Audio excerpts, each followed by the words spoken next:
am Dr. N KAVITHA. கணிதம் வசப்படும் வீடியோல நம்ம புதிர் போட்டு பழகலாம். இப்போ புதிர் போட்டு பழகினா சுவாரஸ்யமா ஓடும், மூளையும் கூர்மையாகும். இப்பொழுது ஒரு புதிரை கூறுகிறேன். ரசிப்போம், தீர்ப்போம், கணிதம் வசப்படும்.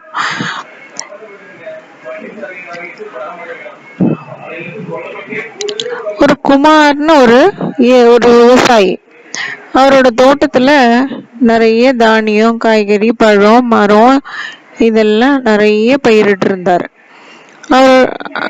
அவர்கிட்ட விவசாயம் கத்துக்கிறதுக்காக 3 விவசாய கல்லூரி மாணவர்கள் வந்திருந்தாங்க. அந்த 3 விவசாய கல்லூரி மாணவர்களும் அவரோட அசிஸ்ட் பண்ணிக்கிட்டு அவர்கிட்ட விவசாயத்தை பத்தின விஷயங்கள் எல்லாம் கத்துக்கிட்டு அவரோடவே தங்கி இருந்தாங்க. அப்போ ஒரு நாள் அவரோட வாழை மரத்துல கொலையில வாழைப்பழம் பழுத்துருச்சு. அதை கொண்டு போய் சந்தையில வித்துட்டு வரணும் அப்படின்னு அவர் என்ன பண்ணாரு, முடிவு பண்ணாரு. அப்ப அவர் கிளம்பும் போது அந்த 3 பிள்ளைங்களும், ஐயா நீங்க இருங்க, இந்த வாழைப்பழத்தெல்லாம் நாங்க கொண்டு போய் வித்துட்டு வரோம், என்ன விலைக்கு வைக்கணும் அப்படிங்கிறத மட்டும் நீங்க சொல்லுங்க போதும் அப்படின்னு இந்த பிள்ளைங்க கிளம்புறாங்க. அப்படி கிளம்பும் போது அதுல மொத்தம் 150 வாழைப்பழம் இருந்துச்சு. என்னன்னா மொத்தம் 150 வாழைப்பழங்கள். அதை எடுத்துட்டு போய் சந்தையில விற்கிறதுக்கு அவங்க ரெடி ஆயிட்டாங்க. இப்ப என்ன பண்ணாருன்னா, அந்த விவசாயி முதல் ஸ்டூடெண்ட்டுக்கு 15 வாழைப்பழமும், 2வது ஸ்டூடெண்ட்டுக்கு 50 வாழைப்பழமும், 3வது ஸ்டூடெண்ட்டுக்கு 85 வாழைப்பழமா பிரிக்கிறார். மொத்தம் 150 பழம். கவனிங்க, மொத்தம் 150 பழம்.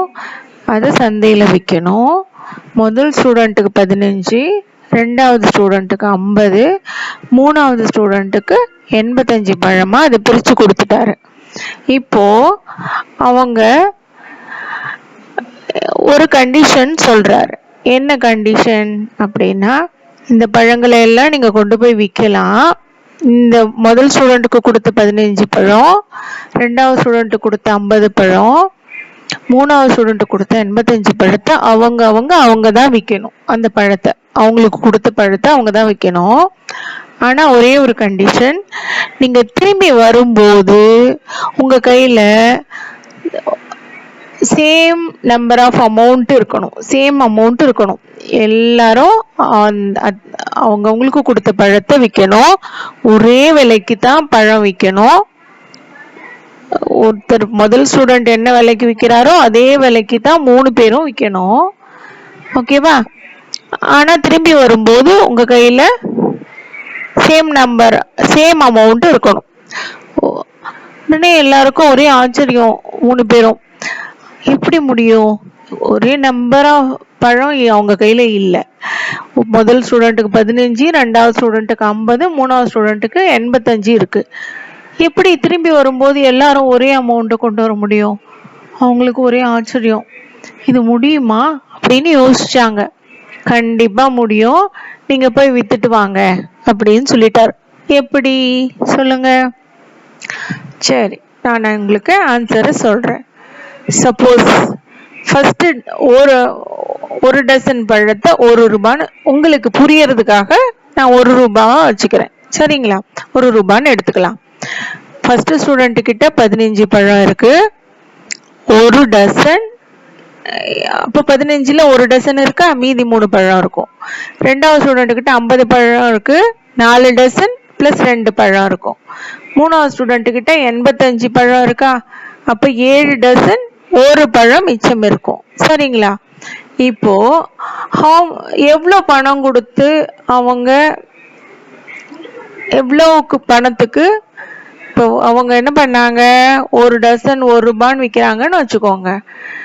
1 டசன் 1 ரூபான்னா அது ஃபர்ஸ்ட் ஸ்டூடெண்ட் கிட்ட இருக்கிற 1 டசன்னா 1 ரூபாவும் 3 பழம் மிச்சம். 2வது ஸ்டூடெண்ட் கிட்ட 4 ரூபாவும் 2 பழம் மிச்சம். 3வது ஸ்டூடெண்ட் கிட்ட 7 ரூபாவும் 1 பழம் மிச்சமும் இருக்கும். சரிங்களா? அப்போ அந்த மீதி இருக்க பழத்தை, அந்த மீதி இருக்க 3, 2, 1 ஒவ்வொரு ஸ்டூடெண்ட் கிட்ட. எவ்வளோ விலைக்கு விற்றாங்கன்னா அவங்க 3 பேருக்கும் ஒரே அமௌண்ட்டு கையில் இருக்கும். சொல்லுங்க பார்ப்போம். ஃபஸ்ட்டு ஸ்டூடெண்ட் கிட்ட 1 ரூபாயும் 3 பழமும் இருக்கு.